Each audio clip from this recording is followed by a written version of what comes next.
मा जानाय आदारा 2 गुन गोख्रैयै बारिहोयो इउरिक एसिडनि बिबांखौ? फै अब्ला नायदोनि।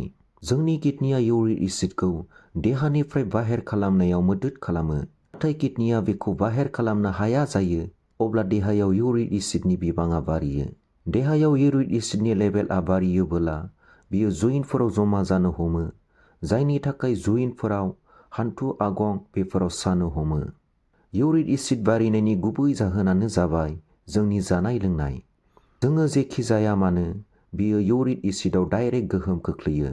मोननैसो बेबायदि मुवा दं जायहा इउरिक एसिडखौ गोख्रै बारिहोयो।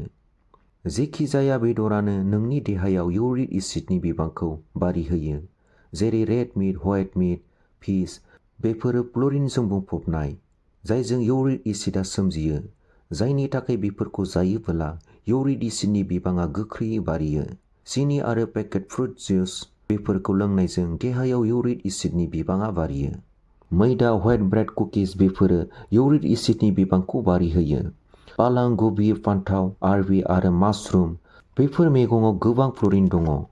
बेनिखायनो बेफोरखौ गोबां बिबांनि जायोबोला इउरिक एसिडनि बिबाङा गोख्रैयै बारियो।